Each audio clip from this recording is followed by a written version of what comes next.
여러분 반갑습니다. 우리가 말씀을 통해서 날마다 하나님의 인도를 받을 수 있어서 너무 감사합니다. 하나님의 말씀을 묵상하고 하나님의 인도를 받는 사람은 참으로 행복한 사람입니다. 왜냐하면 그런 사람은 마치 시냇가에 심겨진 나무처럼 그 하나님이 공급하시는 그 생명수를 늘 마시며 힘을 얻고 사는 사람이기 때문입니다. 여러분, 우리가 다른 곳에서 생명의 물을 찾지 아니하고 이 말씀 속에서 생명수를 찾기를 바랍니다. 하나님의 말씀을 묵상하면서 우리의 삶이 늘 활력 있게 다시 살아날 수 있기를 간절히 소망합니다. 오늘 말씀은 창세기 45장 16절에서 28절 말씀입니다. 어제 본문에서 저는 요셉과 형들이 만나서 서로를 용서하고 화해하는 것을 말씀을 드렸습니다. 여러분, 이 용서와 화해라고 하는 것, 이것은 매우 어려운 일입니다. 바로 이 단계를 거쳐야만 또한 마음의 상처도 치유가 될 수 있습니다. 여러분, 세상에서 가장 힘든 일, 서로 용서하고 화해하며 또 내 마음에 있는 짐을 내려놓고 마음의 상처를 치유받는 것입니다. 이처럼 어렵고 힘든 일 하나님이 하시면 가능합니다. 그런데 여러분, 이런 화해에 이르고 또 마음의 상처를 치유받는 데는 한 4단계가 있다는 것을 말씀을 드렸습니다. 첫 번째 단계는 눈높이를 맞춰야 한다는 사실입니다. 여러분, 요셉이 형들의 자리로 내려옵니다. 만약에 요셉이 총리의 자리에 있으면서 그렇게 거들먹거리고 또 형들을 내려본다면, 그러면서 형들을 위압적 자세로 그렇게 훈계하려고 했다면, 여러분, 이 둘의 상대들이 서로 화해하고 용서를 하며 또 마음의 상처를 치유받을 수 있었을까요? 그럴 수 없습니다. 여러분, 요셉은 총리의 자리가 아니라 이제 피를 나눈 형제의 자리로 내려옵니다. 두 번째 단계는 여러분, 감정을 속여서는 안 됩니다. 요셉이 그 형들을 만나서 통곡하며 울었다고 합니다. 이 울음에는 여러 가지의 감정이 다 섞여 있습니다. 여러분, 아쉬움도 있었을 것입니다. 안타까움도 있었을 것입니다. 고통도 있었을 것입니다. 그리고 너무 반갑고 또 고마움도 있었을 것입니다. 미움과 또 정말 마음의 증오와 복수심도 섞여 있었을 것입니다. 그런데 그것이 다 이제 치유가 되어서 그 반가움과 또 형제들과 함께하고 싶은 마음, 이 요셉의 눈물이 그의 감정을 다 드러낸 것입니다. 여러분, 정말 화해하고 싶다면 시비를 따지는 이성적 대화에서 이 감정을 교류할 수 있는 이 정서적 대화로 나아갈 필요가 있습니다. 세 번째 단계는 이 감정을 표현하되 옛 상처에 매여서는 안 된다는 사실입니다. 여러분, 요셉은 자기의 감정을 솔직하게 드러내지만 옛 상처에 매이지 않았습니다. 그 옛 상처에 매이지 않았기 때문에 형제들을 용납할 수 있었던 것입니다. 그리고 마지막 단계는 하나님 나라의 비전과 사명이 기초에 있어야만 상대를 용납할 수 있다는 것입니다. 여러분, 요셉은 이렇게 생각했습니다. 형들의 배신과 또 형들의 버림으로 내가 이 애굽 땅에 온 것이 아니라 하나님께서 나를 이곳에 보내서 형제들과 또 아버지와 모든 가족들을 구원하시기 위함이다. 그 미션이 자기에게 있었던 것입니다. 그렇기 때문에 형제들을 용납할 수 있었습니다. 여러분, 그 결과 이제 이 소문이 누구에게까지 퍼져나가냐면은 애굽 바로 왕에게까지 들립니다.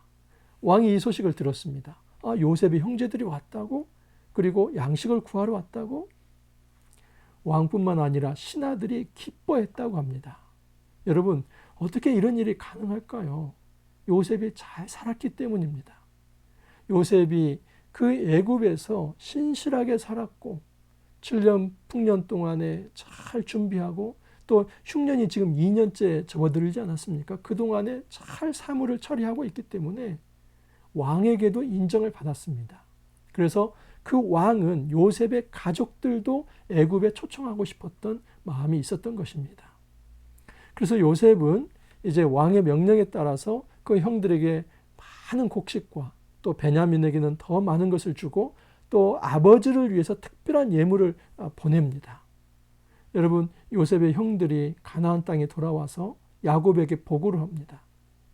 아버지, 여차여차해서 이런 일이 있었습니다. 요셉은 죽지 않았습니다. 살아 있습니다. 본문에는 나와 있지 않지만 그 행간에 아마 그 형들은 왜 요셉이 애굽에 팔려갔는지 그것도 다 이야기를 했을 것입니다. 야곱이 너무 어안이 벙벙했습니다. 도대체 이게 무슨 일이냐? 요셉이 살아있다고? 그리고 또 내가 나의 가족들이 애굽에 내려가야 한다고?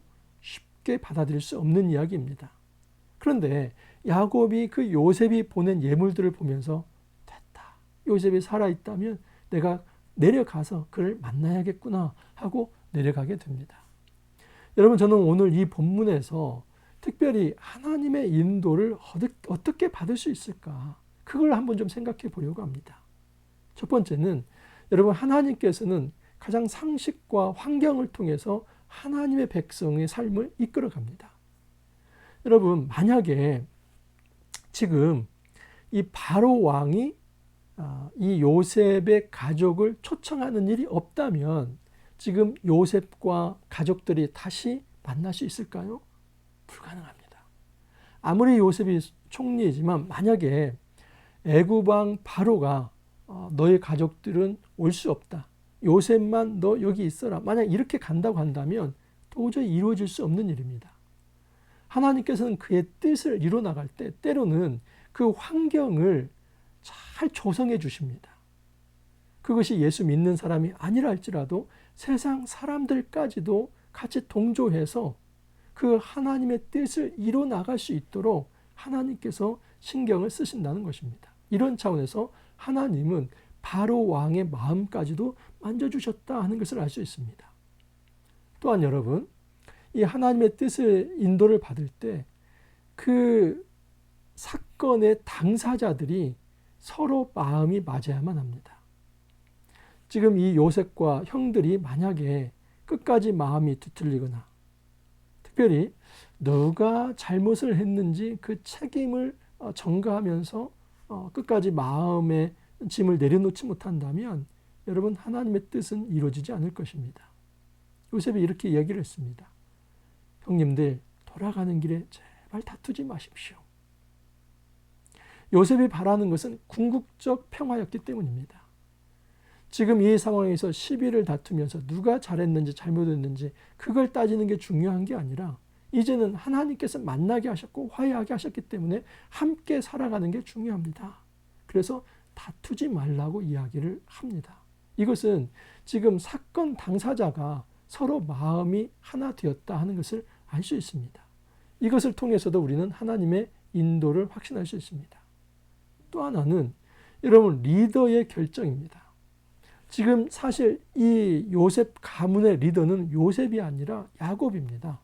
어찌 보면 지금 야곱이 최종 결정권자라고도 말할 수 있습니다.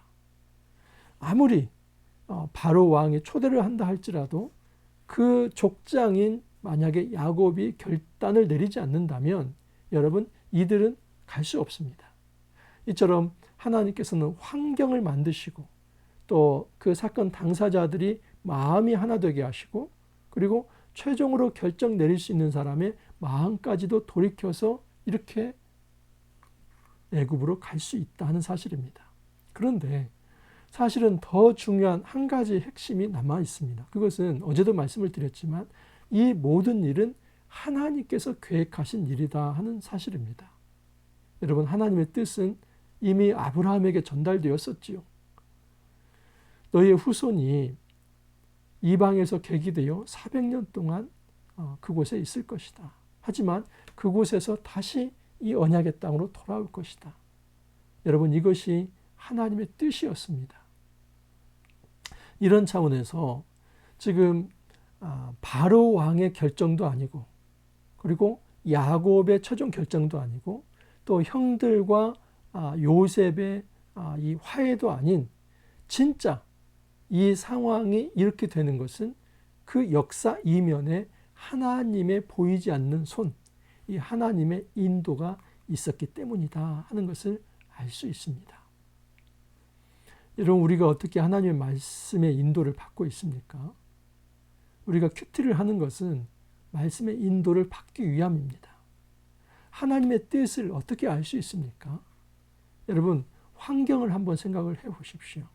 하나님은 그의 뜻을 이뤄나갈 때 환경을 조성합니다. 그 애굽 신하들과 애굽 왕까지의 마음까지도 하나님 돌이켜서 이 야곱의 가정이 돌아올 수 있도록 바탕을 마련해 놓는 그 환경을 하나님께서 조성하십니다. 또한 하나님은 그 사건의 당사자들의 마음까지도 서로 통하게 하십니다. 그리고 하나님께서는 최종 결정을 내리는 사람의 마음까지도 하나님께서는 조정을 하십니다. 이런 여러 가지 사인들을 우리가 보면서 하나님께서 최종 이것을 결정하시고 이끌어 가신다는 것을 알 수 있습니다. 그런데 더 중요한 것 하나는 말씀입니다. 언약입니다. 약속입니다.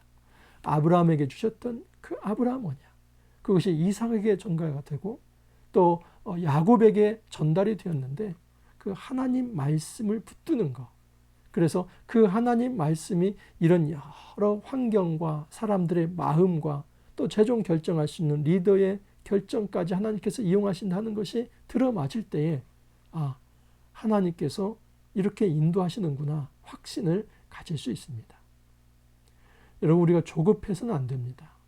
뭔가 하나님의 뜻을 구할 때, 하나님의 인도를 구할 때 이럴 거다 해서 여러분 내 마음이 원하는 대로 가면 반드시 실패할 수 있습니다. 왜냐하면 하나님께서 그 길을 인도하시지 않기 때문입니다. 가장 행복한 사람, 말씀 묵상하는 사람입니다. 그 말씀 묵상하는 가운데 우리 환경을 하나님께서 어떻게 인도하시는지를 영적으로 민감하게 바라볼 수 있고 그 말씀과 환경이 만나서 그래서 정말 하나님께서 인도하시는 길이 이것이다 하는 것을 깨닫는 사람, 그 사람이 가장 행복한 사람입니다. 그리고 그런 사람은 이제 두려울 게 없습니다. 결단을 내리고 앞을 향해서 나간다 할지라도 그 미지의 땅을 향해서 한 걸음 내딛는다 할지라도 전혀 두려워할 게 없습니다. 왜? 하나님이 인도하시기 때문입니다. 저도 짧은 세월을 살아왔지만 이러한 방식으로 하나님의 인도를 받았습니다. 여러분, 교회 개척한 지 이제 5년 차가 접어듭니다. 조금씩 하나님께서 인도하십니다. 하나님께서 존재케 하십니다. 여러분, 이 개척을 하고 준비하는데 21년이 걸렸습니다. 그 기간 동안 부교육자 생활도 하고 또 기관 사역도 하고 여러 가지 이 일들을 통해서 하나님 준비시켜서 개척해 하시고 이제 5년 차가 되었습니다. 제가 확신할 수 있는 것 하나는 하나님께서 말씀을 묵상케 하고 환경을 조성케 해서 결국 하나님께서 끌어가시는 방향을 보게 해서 이제는 좌로나 우로나 치우치지 않고 오직 하나님을 따를 수 있는 그 마음의 확신을 주신다는 사실입니다. 우리 모든 삶에 정말 어려운 결정을 또 어려운 선택을 해야 할 때가 있을 것입니다. 그때 우리가 이 말씀을 통해서 또 하나님께서 조성하시는 그 환경을 통해서 또 사람들의 그 마음과 또 리더들의 그 결정들을 보면서 우리가 최종 이 하나님의 오케이 사인을 받고 그렇게 한 걸음 내딛고 어떤 길을 선택할 수 있기를 간절히 소망합니다. 함께 기도합니다. 주님, 안개 같은 세상입니다. 도무지 잘 보이지 않고 또 어떤 길이 옳은 길인지 잘 확신도 서지 않습니다. 그럴 때마다 하나님께서 바른 길로 인도해 주시기를 바랍니다. 그러나 정말 우리가 이런 바람은 있지만 말씀을 묵상하지 않고 또 우리 환경 속에서 조성하시는 하나님의 섬세한 인도도 우리가 민감하게 파악하지 못하면서 하나님의 뜻이 아닌 나의 뜻을 성취하는 쪽으로 살아왔던 적이 많이 있습니다. 이러한 저희들 모습 용서하시고 주님, 날마다 저희들에게 말씀을 주시고 또 날마다 하나님께서 우리의 삶을 가장 좋은 길로 인도하시며 또 그 하나님의 섬세한 인도를 우리가 정말 중심으로 깨닫게 하여서 정말 하나님의 인도를 받으며 그렇게 실수 없이 살아갈 수 있도록 주님 도와 주옵소서. 주님 감사하고 예수님 이름으로 기도하옵나이다. 아멘. 여러분 감사합니다. 우리가 말씀 묵상하고 또 서로에게 위로하며 도전하면서 그렇게 하나님의 인도를 받을 수 있어서 너무 감사합니다. 우리가 서로에게 격려하길 바랍니다.